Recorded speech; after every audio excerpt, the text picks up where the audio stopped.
Trap. ಈಗ just hold ಮಾತಾಡ್ತೀನಿ. ಮತ್ತೆ ಗೃಹ ಸಚಿವ ಪರಮೇಶ್ವರ್ ಅವರನ್ನ ಭೇಟಿಯಾಗಿದ್ದಾರೆ ರಾಜಣ್ಣ. ಪರಮೇಶ್ವರ್ಗೆ ದೂರು ನೀಡಿದ್ದಾರೆ ಸಹಕಾರ ಸಚಿವ ಕೆಎನ್ ರಾಜಣ್ಣ.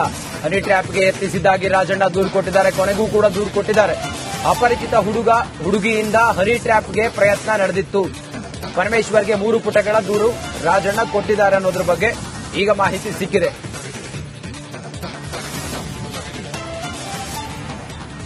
ಮತ್ತೆ ಸಂಪರ್ಕದಲ್ಲಿದ್ದಾರೆ ನಮ್ಮ ಹಿರಿಯ ಪ್ರತಿನಿಧಿ ಸ್ಮಿತಾ. ಇದು ಏನಾಗಬಹುದು ಮುಂದೆ ಅಂತ 3 ಪುಟಗಳ ದೂರು ಕೊಟ್ಟಿದ್ದಾರಂತೆ. ಆ ದೂರಿನಲ್ಲಿ ಏನೇನಾಗಿದೆ ಅಂತೇಳಿ ಹಿಂಗೆ ಹೇಳಿದ್ದಾರೆ. ಆದ್ರೆ ಸಾಕ್ಷಿ ಎಲ್ಲಿ ಅಂತ ಕೇಳಿದ್ರೆ ಮುಂದೇನು ಸ್ಮಿತಾ? ನಿಜ. ಈಗ ನೋಡಿ, ಅಪರಿಚಿತ ಹುಡುಗಿಯಿಂದ ಪ್ರಯತ್ನ ಆಯ್ತು ಅಂತ ಹೇಳಿ ರಾಜಣ್ಣ ಅವರು ದೂರು ಕೊಟ್ಟಿರೋದೇ ದೊಡ್ಡ ಆಶ್ಚರ್ಯ. ಯಾಕಂದ್ರೆ ರಾಜಣ್ಣ ಅವರು ಕಲಾಪದ ಅವಧಿಯಲ್ಲಿ ಪ್ರಸ್ತಾಪ ಮಾಡಿದ ನಂತರದಲ್ಲಿ ನೇರವಾಗಿ ಮುನಿರತ್ನ ಅವರು ಆಚೆ ಬಂದ್ಬಿಟ್ಟು ಇದ್ರ ಹಿಂದಿರೋ ಡಿಕೆ ಶಿವಕುಮಾರ್ ಅವರೇ ಅಂತ ಹೇಳಿ ಆರೋಪ ಮಾಡಿಬಿಟ್ರು. ಈ ದೂರಿನಲ್ಲಿ ಎಲ್ಲೂ ಕೂಡ ಡಿಕೆ ಶಿವಕುಮಾರ್ ಅವರು ಅಥವಾ ಹೊರತುಪಡಿಸಿ ಡಿಕೆ ಶಿವಕುಮಾರ್ ಅನ್ನೋ ಹೆಸರನ್ನು ಹೊರತುಪಡಿಸಿ ಕೂಡ ಯಾವ ಹೆಸರನ್ನು ಮೆನ್ಷನ್ ಮಾಡಿಲ್ಲ. ಇಂಥವರಿಂದ ಇಂಥ ಕಾರಣಕ್ಕಾಗಿ ಹನಿ ಟ್ರ್ಯಾಪ್ ಮಾಡುವ ಪ್ರಯತ್ನ ಆಯ್ತು ಅಂತ ಹೇಳಿ ಹೆಸರೇ ಬರೆದಿಲ್ಲ. ಜೊತೆಗೆ ಸಾಕ್ಷ್ಯಾಧಾರಗಳನ್ನು ಕೂಡ ಕೊಟ್ಟಿಲ್ಲ ಅಂತ ಆದ್ಮೇಲೆ ಈ ದೂರನ್ನ ಗಂಭೀರವಾಗಿ ಪರಿಗಣಿಸಲೇಬೇಕಾದ ಅನಿವಾರ್ಯತೆ ಸರ್ಕಾರಕ್ಕಿದೆ. ಸರ್ಕಾರಕ್ಕಿಂತ ಹೆಚ್ಚಾಗಿ ಕಾಂಗ್ರೆಸ್ ಪಕ್ಷಕ್ಕಿದೆ. ತಮ್ಮದೇ ಪಕ್ಷ ಅಧಿಕಾರದಲ್ಲಿರೋ ಸಂದರ್ಭದಲ್ಲಿ ತಮ್ಮದೇ ಪಕ್ಷದ ಸಚಿವರಿಗೆ ಈ ರೀತಿಯಾದ ಹನಿ ಟ್ರ್ಯಾಪ್ ನಲ್ಲಿ ಸಿಲುಕಾಕಿಸೋ ಪ್ರಯತ್ನ ಅಂತಂದಾಗ ಇದನ್ನ ಯಾವುದೇ ಕಾರಣಕ್ಕೂ ಗೃಹ ಸಚಿವರು ನೆಗ್ಲೆಕ್ಟ್ ಮಾಡೋ ಹಂತದಲ್ಲಂತೂ ಇಲ್ಲ. ರಂಜಿತ್, ಎಸ್ಐಟಿ ಅಂತ ಹೇಳಿ ಕೆಲವರು ಹೇಳ್ತಾರೆ, ಸಿಬಿಐಗೆ ಕೊಡಬೇಕು ಅಂತ ಹೇಳಿ ಕೆಲವರು ಹೇಳ್ತಿದ್ದಾರೆ. ಸರ್ಕಾರ ಇದನ್ನ ಯಾವ ರೀತಿಯಾಗಿ ಪರಿಗಣಿಸುತ್ತೆ, ಯಾವ ತನಿಖಾ ಸಂಸ್ಥೆಯಿಂದ ತನಿಖೆ ಮಾಡಿಸುತ್ತೆ ಅನ್ನೋದು ಒಂದು ಕುತೂಹಲ ಇದ್ದೇ ಇದೆ. ಈಗ ಪರಮೇಶ್ವರ್ ಅವ್ರ ಬಳಿ ದೂರು ಕೊಟ್ಟಿದ್ದಾರೆ. ನಂತರದಲ್ಲಿ ಮುಖ್ಯಮಂತ್ರಿಗಳನ್ನ ಕೂಡ ಭೇಟಿ ಮಾಡುವವರು ಇದ್ದಾರೆ ರಾಜಣ್ಣ ಅವರು ಅನ್ನೋದಿದೆ. ಇಲ್ಲಿ ಗಮನಿಸಬೇಕಾದ ಮತ್ತೊಂದು ಅಂಶ ಅಂದ್ರೆ ಕೇವಲ ರಾಜಣ್ಣ ಅವರು ತಮ್ಮ ಪರವಾಗಿ ಮಾತ್ರ ದೂರು ಕೊಟ್ಟಿದ್ದಾರಾ? ಇಲ್ಲಿ ಆರೋಪ ಇದ್ದಿದ್ದು ಎಂಎಲ್ಸಿ ಆದ ಅವ್ರ ಪುತ್ರ ರಾಜೇಂದ್ರ ಅವ್ರಿಗೂ ಕೂಡ ಹನಿ ಟ್ರ್ಯಾಪ್ ಜಾಲದಲ್ಲಿ ಸಿಲುಕಿಸೋ ಯತ್ನ ಆಗಿದೆ ಅಂತ ಹೇಳಿ ಅವ್ರ ಪರವಾಗಿಯೂ ದೂರು ಕೊಟ್ಟಿದ್ದಾರಾ ಅಥವಾ ಅವರು ಸಪರೇಟ್ ಆಗಿ ದೂರು ಕೊಡ್ತಾರಾ? ಗುರುವಾರ ದೆಹಲಿಗೆ ಹೋಗ್ತೀನಿ ಅಂತ ಹೇಳಿದ್ದಾರೆ ರಾಜೇಂದ್ರ ಅವರು. ದೆಹಲಿಗೆ ಹೋಗ್ತಾರಾ, ಕಂಪ್ಲೇಂಟ್ ಕೊಡ್ತಾರಾ, ಡಿಜಿಐಜಿಪಿ ಮೀಟ್ ಆಗ್ತಾರಾ? ಈಗ ಅನೇಕ ಪ್ರಶ್ನೆಗಳಂತೂ ಇನ್ನೂ ಹಾಗೆ ಬಾಕಿ ಉಳಿದಿದೆ. ರಂಜಿತ್, ಸ್ಮಿತಾ, ಇನ್ನೊಂದು ವಿಚಾರ, ಒಬ್ರು ಮಂತ್ರಿ ಸದನದಲ್ಲೇ ನನ್ನ ಮೇಲೆ ಹಿಂಗೆ ಒಂದು ಹುನ್ನಾರ ನಡೆದಿತ್ತು ಅಂತ ಹೇಳಿ ಸದನದಲ್ಲೇ ಅದಕ್ಕೆ ಪರಮೇಶ್ವರ್ ಅವರು ತನಿಖೆ ಮಾಡೋಣ ಅಂತೇಳಿ ಎಲ್ಲ ಹೇಳಿ ಈಗ ದೂರು ಕೊಡೋದಕ್ಕೆ ಬಂದಿದ್ದಾರೆ ಮಾನ್ಯ ಮಂತ್ರಿಗಳು. ಇದನ್ನಷ್ಟು ಈಸಿಯಾಗಿ ಕಡೆಗಣಿಸೋದಕ್ಕೆ ಅಥವಾ ಸಾಕ್ಷಿ ಇಲ್ಲ ಅಂತ ಹೇಳಿ ಇದನ್ನ ತನಿಖೆ ಮಾಡದೇ ಇರೋದಕ್ಕೆ ಸಾಧ್ಯ ಇದೆಯಾ, ಹೇಗೆ ಅಂತ? ತನಿಖೆ ಮಾಡದೇ ಇರೋದಕ್ಕೆ ಸಾಧ್ಯನೇ ಇಲ್ಲ. ಯಾಕಂದ್ರೆ ನಾನು ಆಗ್ಲೇ ಹೇಳಿದಾಗ ಇದು ಪಕ್ಷದ ಪ್ರತಿಷ್ಠೆ ಪ್ರಶ್ನೆ ಕೂಡ ಆಗ್ಬಿಡುತ್ತೆ. ಈಗ ಆಲ್ರೆಡಿ ಹೈಕಮಾಂಡ್ ಮಟ್ಟಕ್ಕೂ ಕೂಡ ವಿಚಾರ ತಲುಪಿರೋದ್ರಿಂದ, ರಾಷ್ಟ್ರೀಯ ಮಟ್ಟದಲ್ಲಿ ವಿಚಾರ ಚರ್ಚೆ ಆಗಿರೋದ್ರಿಂದ ಇದನ್ನ ತನಿಖೆ ಮಾಡದೆ ಹೋದ್ರೆ ಅರೆ ಕಾಂಗ್ರೆಸ್ ಪಕ್ಷದಲ್ಲಿ ಅವರದೇ ಪಕ್ಷದ ಸಚಿವರ ಮೇಲೆ ಇಂಥದ್ದೊಂದು ಗಂಭೀರವಾದ ಪ್ರಕರಣ ನಡೆದಿದೆ, ಇದನ್ನ ತನಿಖೆ ಮಾಡದೆ ಹೋದ್ರೆ ಹೇಗೆ ಅನ್ನೋದೊಂದು ಆರೋಪ ಬಂದೇ ಬರುತ್ತೆ. ಹೀಗಾಗಿ ತನಿಖೆ ಅಂತೂ ಆಗುತ್ತೆ ರಂಜಿತ್. ಬಟ್ ನಾವು ಈ ಹಿಂದೆ ಕೂಡ ಕರ್ನಾಟಕದ ರಾಜಕೀಯ ಇತಿಹಾಸದಲ್ಲಿ ಅನೇಕ ಹನಿ ಟ್ರ್ಯಾಪ್ ಪ್ರಕರಣಗಳನ್ನ ಗಮನಿಸಬಿಟ್ಟಿದ್ದೀವಿ. ಬಟ್ ಅದಕ್ಕೊಂದು ಲಾಜಿಕಲ್ ಎಂಡ್ ಅನ್ನೋದು ಬಹುತೇಕ ಪ್ರಕರಣಗಳಲ್ಲಿ ಸಿಗಲೇ ಇಲ್ಲ. ರಮೇಶ್ ಜಾರಕಿಹೊಳಿ ಅವರ ವಿಚಾರವನ್ನೇ, ರೀಸೆಂಟ್ ಆಗಿದ್ದ ರಮೇಶ್ ಜಾರಕಿಹೊಳಿ ಅವರ ವಿಚಾರವನ್ನೇ ನಾವು ಗಮನಿಸಿದಾಗ ದೂರ ಆಯಿತು, ಒಂದಷ್ಟು ಮಂದಿಯ ಬಂಧನ ಆಯಿತು. ಆದ್ರೆ ಇದ್ರ ಹಿಂದಿದ್ದ ಮಾಸ್ಟರ್ ಮೈಂಡ್ ಯಾರು, ಮಹಾನಾಯಕ ಅಂತ ಹೇಳೇನೋ ರಮೇಶ್ ಜಾರಕಿಹೊಳಿ ಅವರು ಪ್ರಸ್ತಾಪ ಮಾಡ್ತಿದ್ರು, ಅವರು ಆಚೆ ಬರಲೇ ಇಲ್ಲ. ಆ ಮಹಾನಾಯಕ ಯಾರು, ಇದ್ರ ಹಿಂದಿದ್ದ ಮಾಸ್ಟರ್ ಮೈಂಡ್ ಯಾರು, ಅವ್ರಿಗೆ ಶಿಕ್ಷೆ ಆಯ್ತಾ ಅನ್ನೋ ಪ್ರಶ್ನೆಗೆ ಸ್ಪಷ್ಟವಾದ ಉತ್ತರ ಇದ್ದೇ ಇದೆ. ಹೀಗಾಗಿ ರಾಜಣ್ಣ ಅವರು ಕೊಟ್ಟಿರುವ ದೂರು ಕೂಡ ತನಿಖೆಗೆ ಒಳಪಟ್ಟರು ಕೂಡ ನಿಜವಾಗ್ಲೂ ಇದ್ರ ಹಿಂದಿರೋ ಮಾಸ್ಟರ್ ಮೈಂಡ್ಗಳು ಯಾರಿದ್ದಾರೆ, ಪೊಲಿಟಿಕಲ್ ಗೇಮ್ಗೋಸ್ಕರ ಈಗೇನು ವಿರೋಧ ಸ್ಮಿತಾ ಜಸ್ಟ್ ಹೋಲ್ಡ್. ಇನ್ನು ಈ ಕುರಿತಾಗಿ ಮಾತಾಡೋದಕ್ಕೆ ಮಾನ್ಯ ಶಾಸಕರು ಸುನಿಲ್ ಕುಮಾರ್ ಅವರೀಗ ದೂರವಾಣಿ ಸಂಪರ್ಕದಲ್ಲಿದ್ದಾರೆ. ಸಾಹೇಬ್ರೆ ನಮಸ್ಕಾರ. ನಮಸ್ತೆ. ರಾಜಣ್ಣ ದೂರು ಕೊಟ್ಟಿದ್ದಾರೆ, ಮುಂದೇನಾಗಬಹುದು ಸಾಹೇಬ್ರೆ? ಇದು ರಾಜಣ್ಣ ದೂರು ಕೊಟ್ಟಿದ್ದಾರೆ, ಅದು ಒಳ್ಳೆ ಬೆಳವಣಿಗೆ. ಬಟ್ ಆ ದೂರನ್ನ ಅವರು ಲೋಕಲ್ ಪೊಲೀಸ್ ಸ್ಟೇಷನ್ ಕೊಡ್ಬೇಕಾಗತ್ತೆ. ಈಗ ಸೊ ಗೃಹ ಸಚಿವರಿಗೆ ಡೈರೆಕ್ಟ್ ಕೊಡ್ಲಿಕ್ಕೆ ನಮ್ಮಲ್ಲಿ ಐಪಿಸಿ ಅಥವಾ ಬಿಎನ್ಎಸ್ಎಸ್ಎಲ್ ಪ್ರಾವಿಷನ್ ಇಲ್ಲ. ಪೊಲೀಸರಿಗೆ ಕೊಡಬೇಕಾಗಿತ್ತು. ಈಗ ಹೋಮ್ ಮಿನಿಸ್ಟರ್ಗೆ ಕೊಟ್ಟಿರೋದ್ರಿಂದ ಆಕ್ಷನ್ ಪ್ಲಾನ್ ಏನು, ಮುಂದೆ ಏನಾಗಬಹುದು ಇದು ಅಂತ?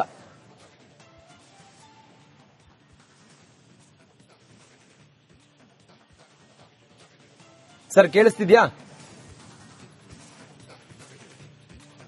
ಬಹುಶಃ ಕಾಲ್ ಕಟ್ ಆಗಿದೆ. ಮತ್ತೆ ಅವ್ರನ್ನ ಸಂಪರ್ಕ ಮಾಡೋಣ. ವಕೀಲರು ಸುನಿಲ್ ಕುಮಾರ್ ಅವರು ನಮ್ಮ ಜೊತೆ ಮಾತಾಡಿದ್ರು. ಹೋಮ್ ಮಿನಿಸ್ಟರ್ಗೆ ಕೊಡುವಂತ ಯಾವುದೇ ಸಂದರ್ಭ ಇರಲಿಲ್ಲ, ಪೊಲೀಸಿಗೆ ಕೊಡಬೇಕಾಗಿತ್ತು ಅನ್ನೋದನ್ನ ಅವರು ಹೇಳ್ತಾ ಇದ್ರು. ಮುಂದೆ ಕಾನೂನಿನ ರೀತಿಯಲ್ಲಿ ಇದು ಏನಾಗಬಹುದು ಅನ್ನೋದ್ರ ಬಗ್ಗೆ ವಕೀಲರಿಂದ ನಾವು ಮಾಹಿತಿಯನ್ನ ಪಡ್ಕೊಳ್ಳೋಣ. ಲೀಗಲಿ ಏನಾಗಬಹುದು, ಇದು ಮುಂದೆ ಯಾವ ಹಂತಕ್ಕೆ ಹೋಗಬಹುದು, ಈಗ ದೂರು ಕೊಟ್ಟಿರೋದು ಅಥವಾ ಸಾಕ್ಷಿಗಳನ್ನ ಹೇಗೆಲ್ಲ ಒದಗಿಸಬೇಕಾಗತ್ತೆ, ಅವ್ರೇನು ಸಾಕ್ಷಿ ಇಲ್ಲ ಅಂತೇಳಿ ಹೇಳ್ತಾ ಇದ್ರು, ಇದೆಲ್ಲವೂ ಕೂಡ ಹೆಂಗಾಗಬಹುದು ಅನ್ನೋದ್ರ ಬಗ್ಗೆ ಹಿರಿಯ ವಕೀಲರು ಮತ್ತೆ ಸಂಪರ್ಕದಲ್ಲಿದ್ದಾರೆ.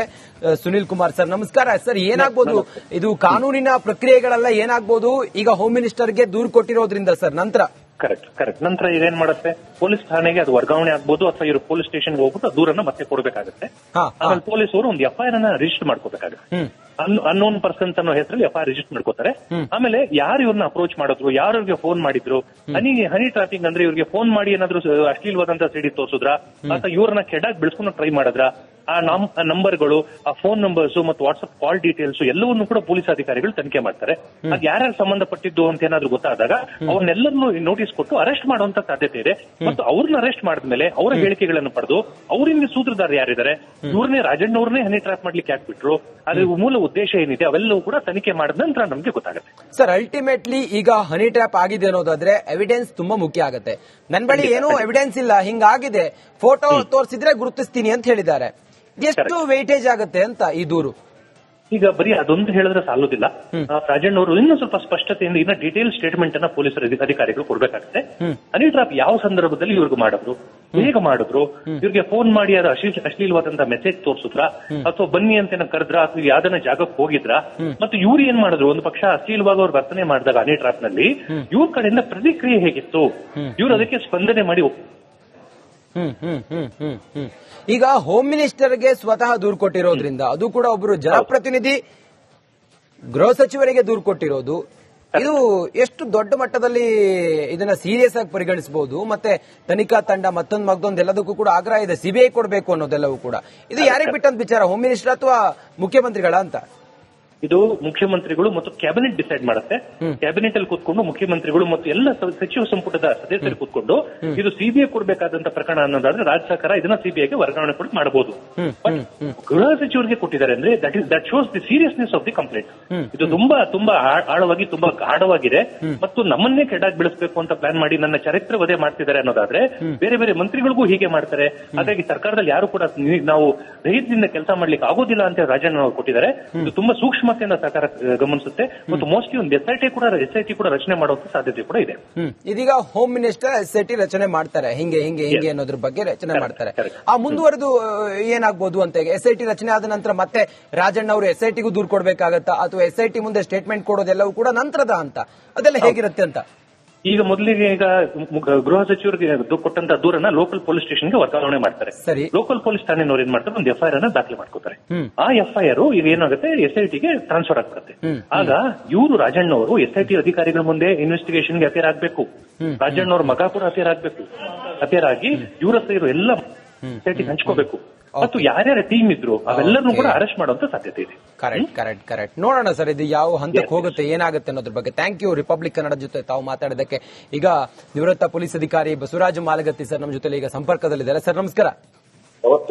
ಸರ್, ಈ ಹನಿ ಟ್ರ್ಯಾಪ್ ವಿಚಾರದಲ್ಲಿ ಈಗ ಹೋಮ್ ಮಿನಿಸ್ಟರ್ಗೆ ರಾಜಣ್ಣ ದೂರು ಕೊಟ್ಟಿದ್ದಾರೆ. ಇದು ಏನಾಗಬಹುದು ಸರ್? ಇದು ಈಗ ಹೋಮ್ ಮಿನಿಸ್ಟರ್ಗೆ ಕೊಟ್ಟಂತ ದೂರು ಆನಂತರ ಹೇಗೆ ವರ್ಗಾವಣೆ ಆಗುತ್ತೆ?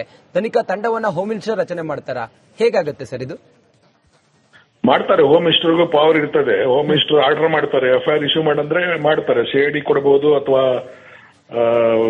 ಒಂದು ಕಮಿಟಿ, ಅಥವಾ ಇದು ಕರೆಕ್ಟ್ ನಮ್ದು ಒಂದು SIT ನೇಮಿಸಬಹುದು. ಹೌದು, ಯಾವ್ದೋ ಒಂದು ಮಾಡ್ತಾರೆ. ಸರ್, ಈಗ ಆಲ್ರೆಡಿ ರಾಜಣ್ಣ ಅವರೇ ಕ್ಲೈಮ್ ಮಾಡ್ಕೊಂಡಿದ್ರು, ಸಿಟ್ಟಿಂಗ್ ಜಡ್ಜ್ ಇದ್ರ ತನಿಖೆ ಮಾಡಬೇಕು, ಇದು SITಗೆಲ್ಲ ಕೊಟ್ರೆ ಮಾಮೂಲಾಗಿ ಹೋಗುತ್ತೆ ಅಂತ ಹೇಳಿ ಎಲ್ಲ ಹೇಳಿದ್ರು. ಬಹುಶಃ ಇದು ಹೆಂಗಾಗ್ಬೋದು ಅಂತ?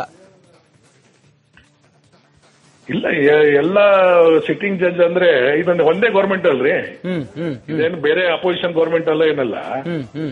ಈ ಗೌರ್ಮೆಂಟ್ ಅವರು ಅಲಿಗೇಷನ್ ಇರೋದು ಒಂದೇ ಗೌರ್ಮೆಂಟ್ ನಲ್ಲಿ ಇರುವಂತ ಮಂತ್ರಿಗಳ ಮೇಲೆ ಅಲಿಗೇಷನ್ ಇದಾವೆ.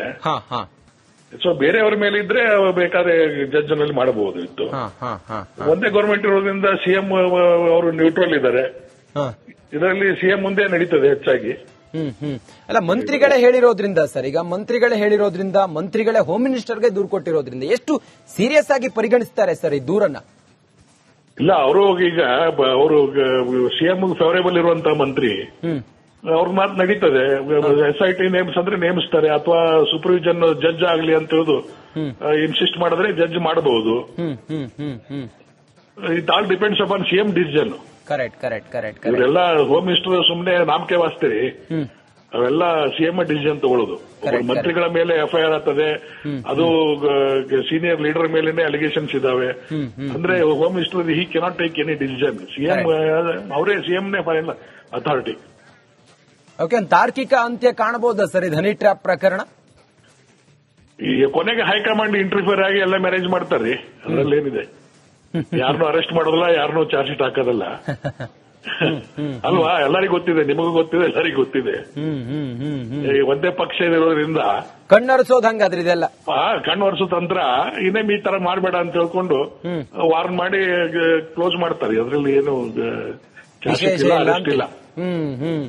ನೋಡುವ, ಒಂದು ತಾರ್ಕಿಕ ಅಂತ್ಯ ಕಾಣ್ಲಿ ಅಂತ ಹೇಳಿ ನಾವೆಲ್ಲ ಕೇಳೋದು. ಯಾಕಂತ ಹೇಳಿದ್ರೆ ಸದನದಲ್ಲೇ ಚರ್ಚೆ ಆಗಿದೆ ಇದು. Thank you so much Basavaraj Malagatti sir, Republic Kannada ಜೊತೆ ತಾವು ಮಾತಾಡಿದ್ದಕ್ಕೆ. ನೋಡಿ, ರಾಜಣ್ಣ ದೂರು ಕೊಟ್ಟಿದ್ದಾರೆ, ಹೋಮ್ ಮಿನಿಸ್ಟರ್ಗೆ 3 ಪುಟಗಳ ದೂರು ಕೊಟ್ಟಿದ್ದಾರೆ. ಆ ಮೂಲಕ ಇದೊಂದು ತಾರ್ಕಿಕ ಅಂತ್ಯ ಕಾಣಬೇಕು ಅನ್ನೋದು ರಾಜಣ್ಣ ಅವರ ಒತ್ತಾಸೆ ಆಗಿದೆ. ಪರಮೇಶ್ವರ್ ಅವರನ್ನ ನೆಲಮಂಗಲಕ್ಕೆ ಹೋಗಿ ಅವ್ರನ್ನ ಭೇಟಿಯಾಗಿ ಅವರಿಗೆ ದೂರು ಕೊಟ್ಟಿದ್ದಾರೆ. ನಂತರ ಇದು ತನಿಖಾ ತಂಡವನ್ನ ರಚನೆ ಮಾಡೋದ್ರ ಬಗ್ಗೆ ಬಸವರಾಜ ಮಾಲಗತ್ತಿ ಸರ್ ಹೇಳ್ದಂಗೆ ಅದು ಮುಖ್ಯಮಂತ್ರಿಗಳು ತೀರ್ಮಾನ ಮಾಡ್ತಾರೆ. ನೆಪ ಮಾತ್ರಕ್ಕೆ ಗೃಹ ಸಚಿವರಿಗೆ ದೂರು ಕೊಟ್ಟಂಗೆ ಅದು ಮುಖ್ಯಮಂತ್ರಿಗಳ ತೀರ್ಮಾನ ಅನ್ನೋದನ್ನ ಹೇಳಿದ್ದಾರೆ. ನೋಡೋಣ ಇದು ಯಾವ ಹಂತಕ್ಕೆ ಹೋಗುತ್ತೆ. ಆ ಮಹಾನಾಯಕನ ಹೆಸರು ಈಗಲಾದ್ರೂ ಬಯಲಾಗತ್ತಾ?